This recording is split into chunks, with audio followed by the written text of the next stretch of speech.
Hello，大家好。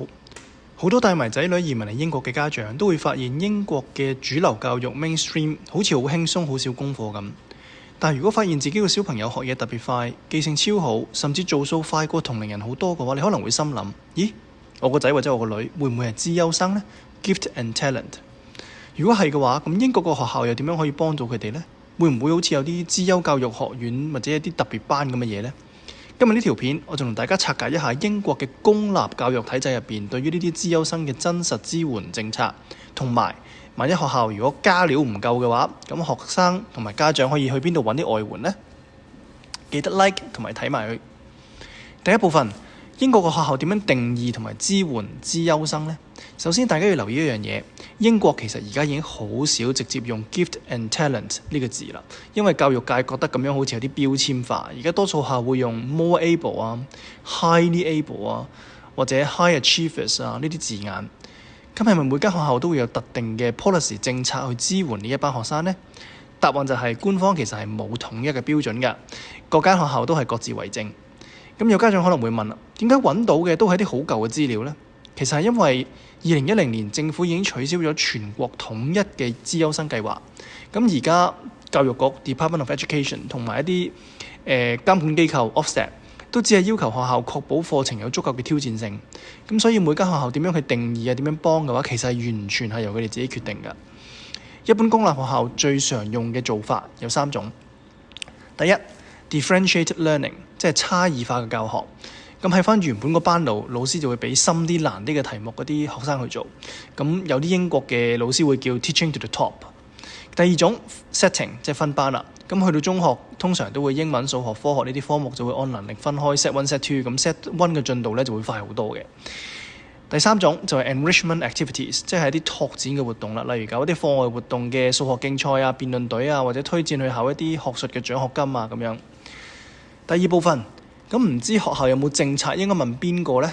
咁如果你作為家長，如果想知道自己仔女嗰間學校有冇呢啲嘅 support， 可以點做呢？第一步你應該揾邊個？第一步其實應該要揾學校嘅官方網站嘅，咁直接 search 學校個名啦，加埋一啲 more able policy 啊，或者 gift and talent policy。咁通常有啲學校又會有一份好清晰嘅 PDF 文件，講佢哋點樣去處理。第二步就係約見佢哋嘅班主任啦。即係你哋嘅 form teacher 或者 class teacher 啦。咁小學生嘅話呢，就直接約班主任；中學嘅呢，就約 form tutor 或者某一個特定科目嘅 head of department， 即係科主任啦。第三步比較特別嘅就係揾學校嘅隱藏大佬。咁大部分呢，好重視呢方面發展嘅學校呢，都會有一個職位叫做 more able coordinator 嘅。咁我可以中文翻譯為高能力學生協調員。咁但係我講明先啦，我做過咁多間英國學校，其實都係得一間有過呢個咁嘅職位嘅啫，所以喺英國學校嚟講咧，都唔係好普遍嘅。你可以寫 email 俾學校問下，就係 Who is the lead teacher for the more able students？ 咁直接同呢位老師傾嘅話咧，效率會最高。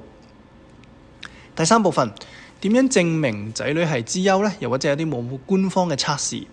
好多家長會問啦，我想帶個仔去驗下有冇啲官方開嘅 test 咁樣，咁但係好遺憾話俾你知啦，英國政府係冇一個官方免費嘅一個資優嘅測試嘅。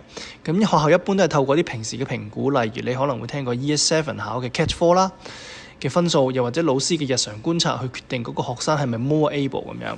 咁但係如果你真係好想有一個專家嘅報告或者證書，你可以行呢2條路。第一條路就係揾一個註冊嘅教育心理學家，即係 educational psychologist， 做一個全面嘅智商或者能力評估。咁呢份報告就會比較權威，學校通常都會睇嘅，但費用都幾貴嘅。我記得私人做一次都要幾百甚至上千英鎊嘅。第二就係報考 Mensa 啦。咁呢個大家都可能聽過啦。如果小朋友滿10歲或者以上嘅話，可以報名參加英國 Mensa 嘅官方 supervised 嘅 IQ test。咁如果成功入到全球嘅 top 2% 咧，就可以加入 Mensa 成為會員。咁如果未滿10歲半咧，就需要交註冊心理學家嘅報告去申請加入。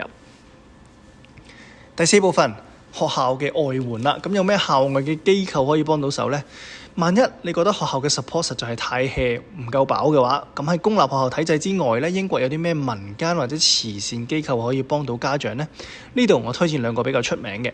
第一個 Potential Plus UK， 呢個係英國最大型專門幫一啲高學習潛能嘅兒童 High Learning Potential 嘅慈善機構。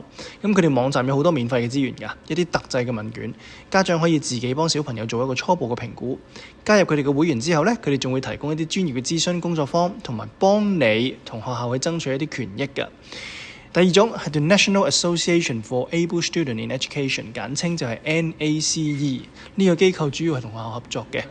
咁但係你要留意佢哋嘅網站有好多針對家長嘅指引，你可以留意一下你仔女間學校有冇獲得一個 NACE Challenge Award。有呢個獎嘅學校代表佢哋嘅資優支援做得非常之好。當然最重要就係家長喺屋企配合啦，多啲帶佢哋去博物館啊、科學館啊或者 Royal Institution 呢啲地方參加唔同程度嘅大師班。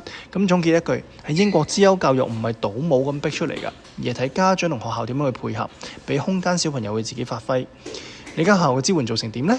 你又覺得自己嘅小朋友有冇呢方面嘅特別天賦？歡迎喺下邊留言同我哋分享。如果你鍾意呢條片嘅話，記得訂閱、撳讚同埋 share 俾身邊有需要嘅家長朋友。我哋下次再見，拜拜。